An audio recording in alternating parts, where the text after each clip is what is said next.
Sheikh chilli को एक बार किसी सेठ के घर नौकरी मिल गई। शेख उसके घर के सारे काम कर दिया करता था। सेठ को भी तसल्ली थी कि घर में कोई हाथ बटाने वाला आ गया है। वो सोचते थे अब सारा काम आसानी से हो जाएगा और मुझे किसी चीज़ की फिक्र भी नहीं करनी पड़ेगी। शेख ने भी पूरे घर का काम अच्छे से संभाल लिया था। वो रोजाना पूरा घर अच्छे से साफ कर दिया करता था। बस एक आदत उसमें बुरी थी कि वो घर से निकलने वाला सारा कूड़ा खिड़की से बाहर फेंक देता था। घर तो साफ हो जाता था, लेकिन खिड़की से गिरता कचरा किसी न किसी राहगीर के कपड़े जरूर खराब कर देता था।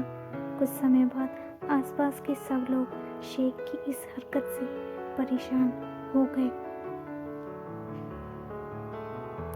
सबने एक साथ सेठ से शेख की शिकायत करने का फैसला किया। फैसला लेते ही आस पड़ोस के सारे लोग सेठ के घर पहुंच गए। इतने सारे लोगों को एक साथ अपने घर में देखकर सेठ को कुछ समझ नहीं आया। उन्होंने पूछा, आप लोग अचानक यहाँ क्या हुआ? कोई बात हो गई?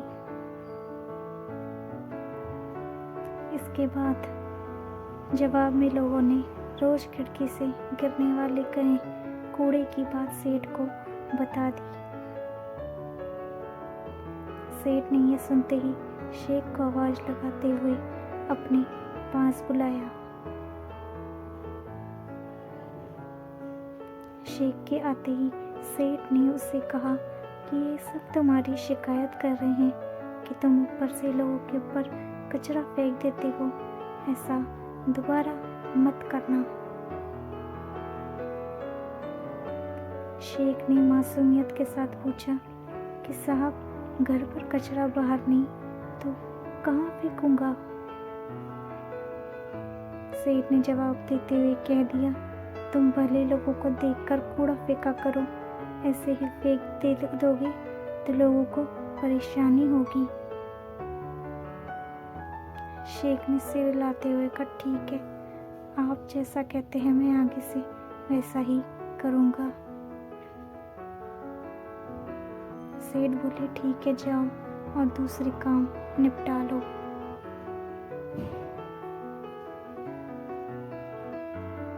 अगले दिन शेख घर की सफाई करने के बाद घंटों तक खिड़की पर कचरा लेकर खड़ा रहा। कुछ देर बाद उसने आराम आराम से कचरा गिराना शुरू कर दिया। वहां से एक लड़का तैयार होकर जा रहा था।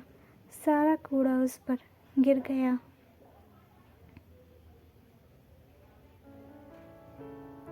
गुस्से में वो युवक सेठ जी चिल्लाते हुए अंदर आ गया।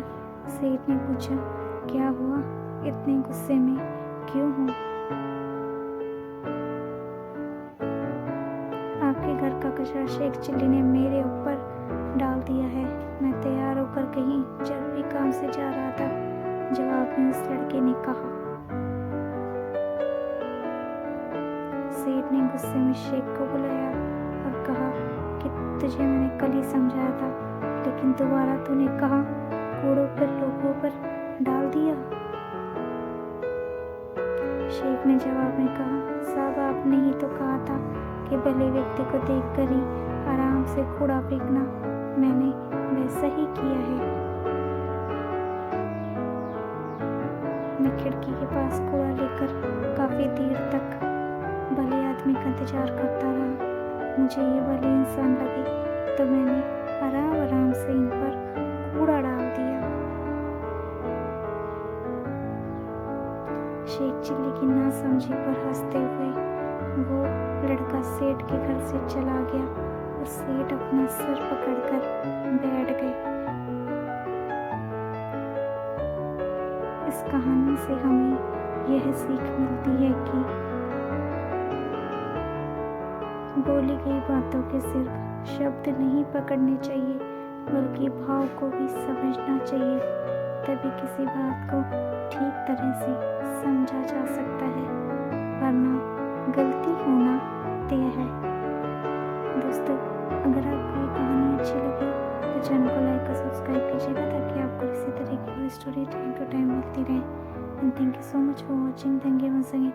Keep watching, keep subscribe, keep follow for more story.